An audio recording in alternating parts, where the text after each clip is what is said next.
I emailed Travis Cox, my beloved sustainability professor, before finalizing this speech to check in about how much he would be addressing climate change and the grave urgency surrounding it.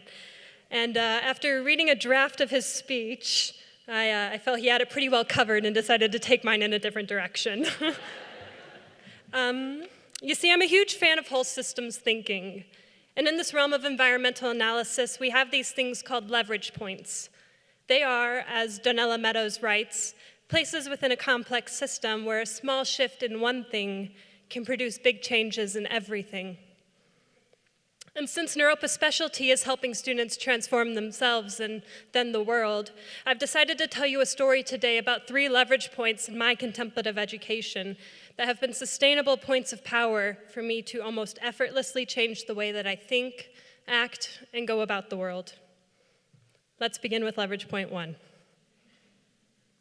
In my art therapy class with Leah Friedman some years ago, we were invited into the experiential of creating ourselves as a doll. Up until this point at Naropa, I was buying tie-dye shirts, wearing long patterned skirts and shawls, and saying the words radical, potent, prajna, and meditation far too much. When faced with the challenge or opportunity of creating myself as a doll, I had to decide whether to go with the Naropa-fied Fern, who I thought most people wanted to see, or the rural Iowan still confused about public transportation Fern. I picked up some denim fabric, green yarn, and a bottle cap, and fashioned myself a tiny farmer doll, complete with a sun hat, overalls, and green hair. I had green hair at the time. Some would say it was blue. It was green. This invitation to engage in the process of reflecting all of my beauty, power, flaws, overalls, and raccoon-like tendencies was the moment that I realized I could not Naropa-fy myself. Once my doll was finished, I looked up around the awkwardly high table in the classroom and watched everyone stare down at their tiny selves with such care. In that moment, I realized that you cannot leave yourself behind in your own healing.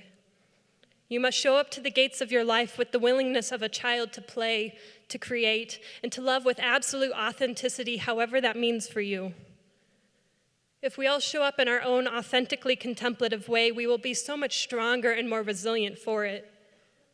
Moving out of the pattern of homogenizing and into a system that values biodiversity in all of its glorious forms is absolutely rebellious and very necessary in this day and age. The next leverage point came to me while listening to a permaculture designer, guest lecturer, and all-around hero of mine, Joel Glansberg, give a talk on syntropy and entropy. Joel talks about this idea of the crack being the next level, something that we must open ourselves to. In entropic systems, the crack symbolizes a break, a point that needs to be replaced, thrown out, or hidden. In the syntropic systems, the crack is the next level. If a seed cracks open, a plant germinates, and if an egg cracks open, a chick hatches.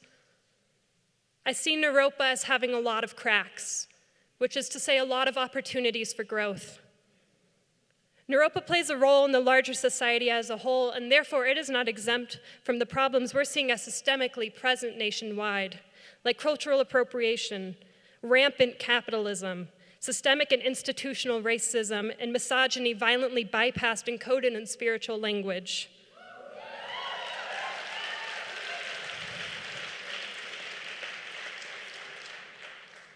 And yet, as I say this all, I am extremely grateful, because I went to an institution equipped with every tool necessary to do this growing.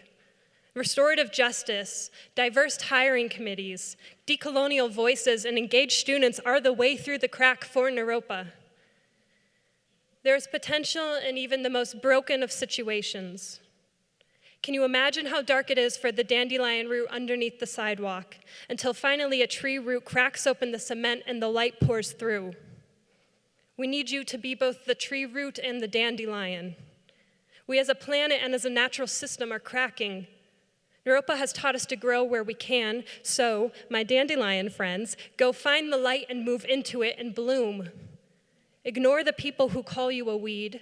You are so much more than that. You are opportunistic and absolutely delicious in a salad. Kind of. The last leverage point came to me in the form of a single sentence out of Leah Friedman's mouth. An orange is a good thing to have around. She told us this as she smelled an orange peel during a rather difficult art therapy lecture. After all, oranges are already pre-grown to be shared, and here in Colorado, they come to us as gifts from the equator during the winter time. I tell you this moment as an invitation. In a world that is increasingly confused about the differences between pleasure and pain, choosing pleasure and self-care is activism. Take care of yourself where you can. Prioritize your pleasure in your present moment. And never underestimate how a piece of fruit can be both aromatherapy, a snack, and 1/3 of a college commencement speech at the same time.